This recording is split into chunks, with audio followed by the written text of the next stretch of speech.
दोस्तों काफ़ी भाइयों के कमेंट आ रहे हैं कि सर जो आपकी वॉइस है वीडियो में वो इंग्लिश में आती है। तो देखिए दोस्तों, ये मेरी तरफ से प्रॉब्लम नहीं है, ये YouTube की तरफ से प्रॉब्लम है, क्योंकि उन्होंने एक नया अपडेट निकाला है जिसके कारण जो हमारी वॉइस है वो उसे ऑटो डबिंग कर देता है। और देखिए मैंने भी आज उसमें सेटिंग में उसको बंद किया है। और अगर तब भी आपको ऐसा लगे कि YouTube पे आप मेरी वीडियो देख रहे हैं और आपको वो इंग्लिश में आवाज़ आ रही है, तो आप वीडियो की यानी कि YouTube की सेटिंग पर जाकर और वहाँ से ऑडियो लैंग्वेज को हिंदी में जो है कर लीजिए, तो आपको जो है फिर मेरी आवाज़ जो है हिंदी में सुनाई देने लगेगी। तो आइए देखते हैं कि फिलहाल किस तरह का मौसम भारत के राज्यों पर रहेगा और क्या क्या वेदर सिस्टम बने हुए हैं। तो जैसे कि आप सभी जानते हैं कि एक WD भारत के पहाड़ी राज्यों पर बना हुआ है, यानी कि आया हुआ है, हालांकि आगे बढ़ चुका है। तो एक सर्कुलेशन उत्तर राजस्थान के भागों पर है और दूसरा सर्कुलेशन राजस्थान के पश्चिमी भागों पर बना हुआ है, जिसकी वजह से जो मॉइस्चर है वो राजस्थान और गुजरात के भागों पर पहुंच रहा है। और गुजरात सहित मध्य प्रदेश के कई भागों पर, राजस्थान के भागों पर, यहाँ तक कि महाराष्ट्र के भागों पर भी बादल दिखाई दे रहे हैं। कई स्थानों पर मेघ गर्जना के साथ बारिश हुई है, कुछ भागों पर ओलावृष्टि भी जो है दोस्तों देखने को मिली है।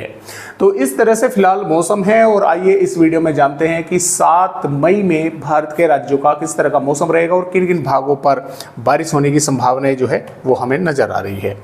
तो दोस्तों जैसा कि आप यहाँ पर 7 मई की वेदर रिपोर्ट देख पा रहे हैं, तो ये 7 मई की वेदर रिपोर्ट है।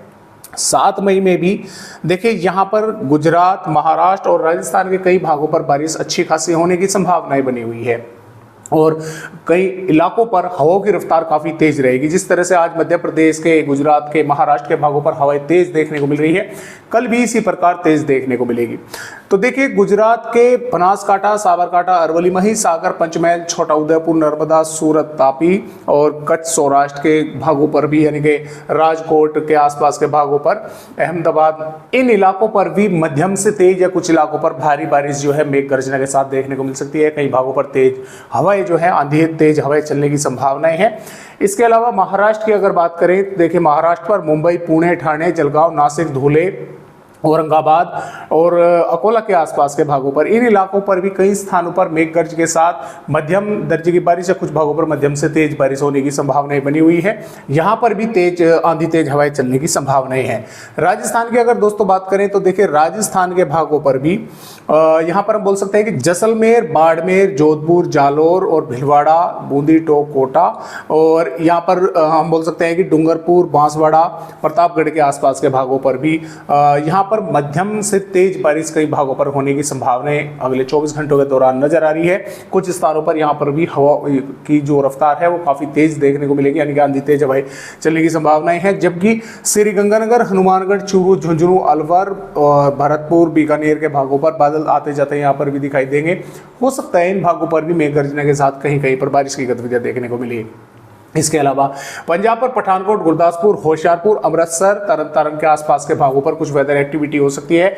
हरियाणा और दिल्ली और पश्चिम उत्तर प्रदेश के भागों पर लिहाजा मौसम जो है यानी कि धूप निकली रहेगी, लेकिन दोपहर के बाद, शाम के समय या देर रात्रि पर यहाँ पर कुछ बादल पहुँचेंगे और उन बादलों के पहुँचने पर यह देखने वाली बात होगी कि क्या वे यहाँ पर बारिश करते हैं या फिर वे सिर्फ बादल ही आकर रह जाएंगे। क्योंकि जिस तरह से आज भी कई भागों पर बादल जो है वे दिखाई दिए और लेकिन बारिश जो है बहुत ही इक्का दुक्का भागों पर जो है वो देखने को मिली है।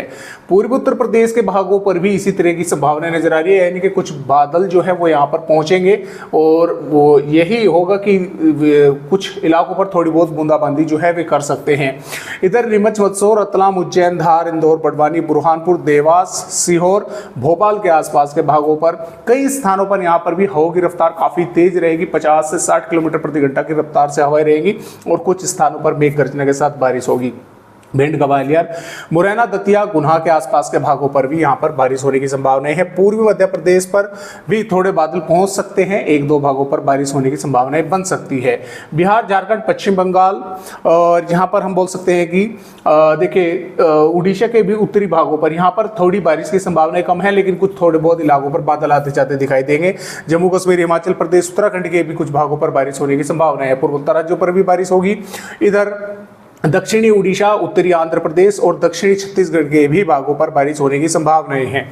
इसके अलावा तेलंगाना पर भी बारिश होगी और यहाँ पर अगर हम बात करें तो कर्नाटक, केरल, तमिलनाडु के भागों पर भी बारिश होने की संभावनाएं दोस्तों बनी हुई है। तो इस तरह से 7 मई का मौसम रहेगा। और 8 मई की अगर बात करें, 8 मई में भी यहाँ पर ये सर्कुलेशन राजस्थान, गुजरात और महाराष्ट्र और पश्चिमी मध्य प्रदेश के भागों पर बारिश करता रहेगा। WD भारत के पहाड़ी राज्यों पर एक और यानी कि आने वाला है, उसके कारण जम्मू कश्मीर, हिमाचल प्रदेश, उत्तराखंड के भागों पर बारिश रहेगी। पंजाब, हरियाणा, पश्चिमी उत्तर प्रदेश के भागों पर भी बादल जो है वे दिखाई देते रहेंगे और पूर्वी राज्यों पर भी कुछ स्थानों पर बारिश होने की संभावनाएं हैं। और 9 मई में भी इसी तरह की संभावनाएं बनी हुई है। और जैसा कि आप देख पा रहे हैं कि यहाँ पर 11 मई से लगाकर 12 और 13 मई तक फिर से पंजाब, हरियाणा, दिल्ली, उत्तर प्रदेश, उत्तरी राजस्थान के कई स्थानों पर आंधी तेज हवाओं के साथ बारिश होने की संभावनाएं बनी हुई है। क्योंकि इसके बाद यानी कि फिर एक और नया WD आएगा, यानी कि एक WD तो यहाँ पर 8-9 में आएगा और एक जो है 11-12 में आने वाला है। तो फिलहाल आज की वीडियो में बस इतनी जानकारी। एक नए अपडेट के साथ फिर मिलते हैं, तब तक के लिए सभी दोस्तों नमस्कार।